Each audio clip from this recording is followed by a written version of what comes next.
నా మాటలు మీకు అర్థమవుతున్నాయా? అర్థమవుతాయి కదా, అందరికి తెలుగొచ్చు కదా, నా మాటలు అర్థమవుతున్నాయి కదా. మారు మనసు అంటే ఏంటి? మరొక మనస్సు కలిగి ఉండాలి అంటే మార్పు చెందిన మనస్సు మనము కలిగి ఉండాలి. అది మారు మనస్సు అనగా ఒక అపొస్తలుల కార్యములు 8:22 మాట ఉంటది, దుష్టత్వమును విడిచిపెట్టి అంటే మారు మనసు అని రాయబడి ఉంటది. అంటే యొక్క మనలో ఉన్న దుష్టత్వాన్ని అనగా పాపాన్ని మనం ఎప్పుడైతే విడిచిపెడతామో అదే మారు మనసు అని చెప్పి దేవుని యొక్క వాక్యము చాలా స్పష్టముగా తెలియపరుస్తుంది. మారు మనసు అనగా ఎబ్రీ పత్రిక 6వ అధ్యాయము 1వ వచనం ఉంటది, నిర్జీవ క్రియలను విడిచిపెట్టుటయే మారు మనసు. నిర్జీవ క్రియలు అంటే ఏంటి? జీవము లేని వాటిని మనము విడిచిపెట్టాలి, మనకు పనికి రాని వాటిని మనము విడిచిపెట్టాలి. అదే మారు మనసు అనుభవం. ఇంకా మీ భాషలో మీకు అర్థం అవ్వాలంటే మారు మనసు అంటే ఏంటంటే ఒకప్పుడు సుట్ట తాగేదాను ఇప్పుడు సుట్ట తాగకూడదు, ఒకప్పుడు మందు తాగేదాను ఇప్పుడు మందు తాగకూడదు, ఒకప్పుడు దొంగతనాలు చేసేవారు ఇప్పుడు దొంగతనం చేయకూడదు, ఒకప్పుడు వ్యభిచారం చేసేవారు ఇప్పుడు వ్యభిచారము చేయకూడదు. ఇది మారు మనసు అంటే. అంటే ఒకప్పుడు ఉన్న జీవితానికి ఇప్పుడున్న జీవితానికి పూర్తిగా మార్పు అన్నది మనిషి యొక్క జీవితంలో ఉండాలి. అది మారు మనసు. ఇటువంటి అనుభవాన్ని ఎవరైతే కలిగి ఉంటారో వారు మాత్రమే దేవుని యొక్క రాజ్యానికి చేరతారు. నువ్వు దేవుని మందిరానికి వచ్చి యొక్క ప్రార్థనకు వచ్చి నీలో మారు మనసు అనుభవం లేకుండా, మార్పు చెందిన అనుభవం నీలో లేకుండా నువ్వెంత కాలము దేవుని యొక్క మందిరానికి వచ్చినా నువ్వు ఎక్కడికి వెళ్ళవండి? ఎక్కడికి వెళ్ళరు? పరలోకం అన్నది వెళ్ళము అని చెప్పి దేవుని యొక్క వాక్యము చాలా స్పష్టంగా తెలియపరుస్తుంది. అందుకనే ఆశ ఉంటే సరిపోదు, వెళ్ళాలంటే నువ్వేం చేయాలి? మార్పు చెందాలి, మారు మనసు అనుభవం నువ్వు పొందాలి. అప్పుడు మాత్రమే దేవుని యొక్క రాజ్యానికి వెళ్ళగలము. నువ్వు మారనంత కాలము కూడా దేవుని యొక్క రాజ్యానికి మనము ప్రవేశించలేము. అందుకనే ఈ యొక్క వ్యక్తి అధికారే, మంచి తెలివి గలవాడే, డబ్బున్నవాడే, కానీ వచ్చి అడిగాడు నిత్య జీవానికి నేను వెళ్ళాలంటే ఏమి చేయాలంటే దేవుడు చెప్పిన మాట ఏంటంటే మారు మనసు పొందితేనే కానీ దేవుని యొక్క రాజ్యములోకి మనము చేరము. నిజంగా మారు మనసు అనుభవం అంటే ఒకప్పుడు నేను యొక్క మారు మనసు పొందక మునుపు నాకు లేని అలవాటు అంటూ లేదండి. ప్రతిదీ విపరీతంగా తాగేవాడిని.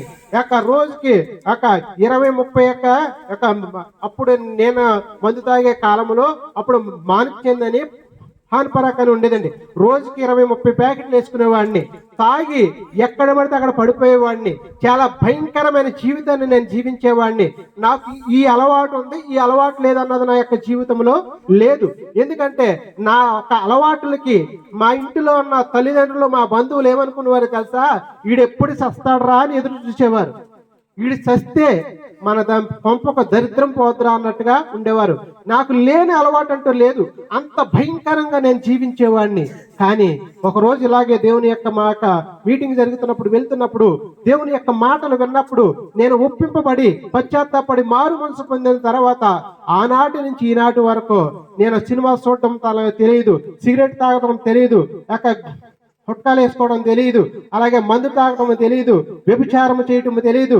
నేను ఎంత మారిపోయినంటే ఒకప్పుడు నేను ఎదురైతే నన్ను చీ అని మూసేవారే, ఈరోజు వందనాలయ్యా అని కాడకి దేవుడు. అంటే నాలో ఎంత మార్పు వచ్చిందో, అంటే నేను అప్పుడు ఇదే రూపము ఇప్పుడు ఇదే రూపము, కానీ నాలో ఏం మారింది? నా మనసు మారింది. మారు మనసు అంటే మనసు మారిపోవడం కాదండి, మనసు మారాలి.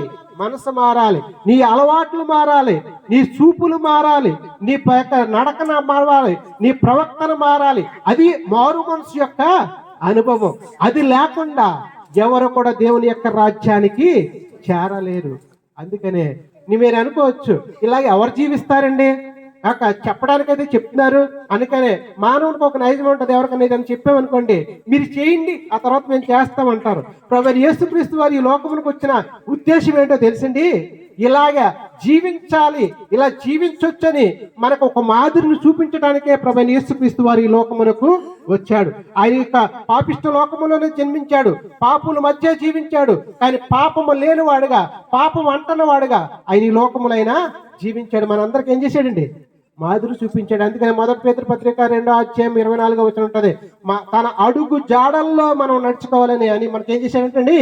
మాదిరిని చూపించాడు. ఆ మాట చదువు చూడండి, పేతురు రాసిన 1 పత్రిక 2వ అధ్యాయము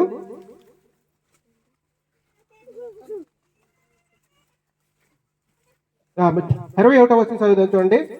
ఎవరైనా చదవండి. పేతురు రాసిన ఆ, మీరు తన అడుగు జాడల యందు నడుచుకున్నట్లు మీకు మాదిరి ఉంచిపోయాను. ఏం ఉంచిపోయాడంటండి? మాదిరి ఉంచిపోయాడు. అంటే మనిషి ఎలా జీవించాలో అలాగ జీవించడానికి ఆయన ఈ లోకానికి వచ్చాడు. అదే నిజమైన ఏంటిదండి? మారు మనసు. దేవుని యొక్క బిడ్డలుగా చేరువచ్చిన మనము పరలోకం వెళ్ళాలని ఆశ ఉంటే సరిపోదండి. పరలోకానికి వెళ్ళాలంటే మారు మనసు అనుభవం కలగాలి. ప్రభువైన యేసుక్రీస్తు వారు జీవించారు. మన ముందున్న భక్తులు అనేక మంది ఈ లోకములోనే జీవిస్తూ ఈ లోకం యొక్క మాలిన్యం అంటకుండా వారు ఎలా జీవించారో అలా మనం జీవిస్తేనే, అంటే ఒకప్పుడు మనం జీవించాము, వాటిని విడిచిపెట్టిన తర్వాత మనం చేయవలసింది ఏంటంటే మారు మనసు అనుభవం మనలోకి రావాలి. అప్పుడే దేవుని యొక్క రాజ్యానికి మనము చేరతాం. ఈ రోజుల్లో చాలా మందిని చూస్తారండి. చాలా మంది దేవుని యొక్క మందిరానికి వస్తారు. బాప్తిసం చాలా మంది ఏమనుకుంటారంటే మారు మనసు అంటే బాప్తి